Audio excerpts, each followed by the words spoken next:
Capítulo 6 Comissões e outras organizações. Seção 1ª Comissões eclesiásticas.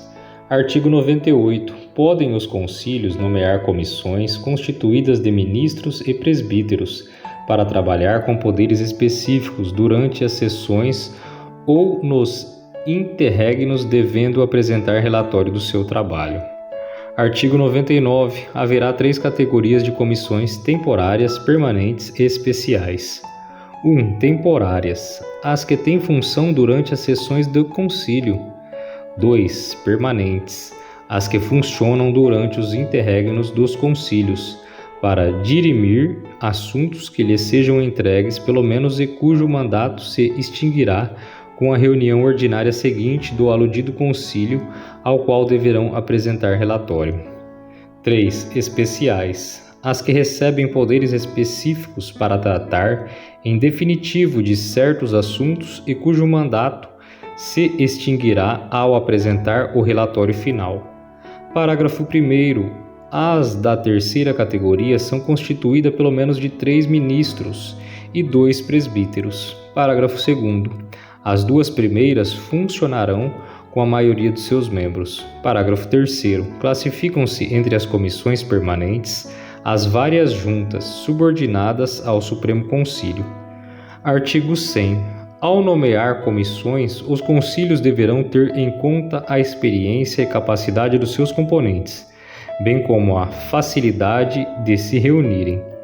Parágrafo único. As vagas que se verificarem nas comissões durante o interregno serão preenchidas pela comissão executiva do concílio competente.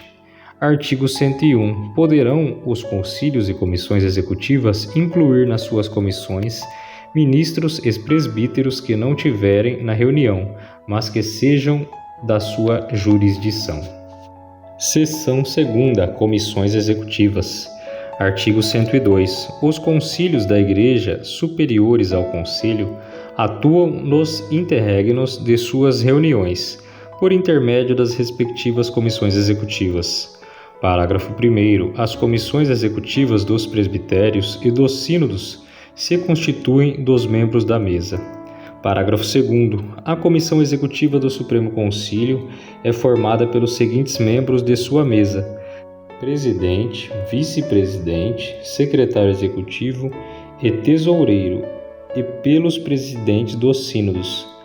Artigo 103. O secretário executivo do Supremo Concílio tem por função cumprir e fazer cumprir as deliberações do referido órgão ou de sua comissão executiva, movimentar as atividades da Igreja sob a orientação da aludida comissão e cuidar do arquivo e da correspondência da Igreja. Artigo 104. São atribuições das comissões executivas: a.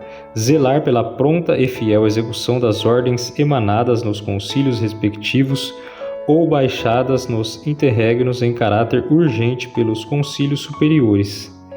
b. Resolver assuntos de urgência de atribuição dos respectivos concílios quando surgirem nos interregnos, sempre ad referendum dos mesmos. Parágrafo único. Nenhuma comissão executiva tem a faculdade de legislar ou de revogar resolução tomada pelo respectivo concílio. Poderá, entretanto, quando ocorrer motivos sérios pelo voto unânime de seus membros, alterar resolução do mesmo. Poderá também, em casos especiais, suspender a execução das medidas voltadas até a imediata reunião do concílio. Seção 3ª. Autarquias. Artigo 105. Podem os concílios organizar, sempre que julgarem oportuno, autarquias para cuidar dos interesses gerais da Igreja. Parágrafo 1º. As autarquias são entidades autônomas, no que se refere ao seu governo. É a administração interna, subordinadas, porém, ao concílio competente. Parágrafo 2º. As autarquias se regem por estatutos aprovados pelos respectivos concílios, aos quais deverão dar relatório das atividades realizadas. Seção 4ª. Secretarias Gerais. Artigo 106. O Supremo Concílio poderá nomear secretários gerais, o sínodo e o presbitério secretários de causas para superintenderem trabalhos especiais. Parágrafo 1º. Os secretários nomeados deverão dar relatórios de suas atividades aos respectivos concílios e seus mandatos se estenderem apenas por uma legislatura, podendo ser reeleitos. Parágrafo 2º. Cabe ao concílio votar verba para a organização e expediente de cada secretaria, devendo ouvir os secretários quanto às necessidades dos respectivos departamentos. Seção 5ª. Entidades para-eclesiásticas.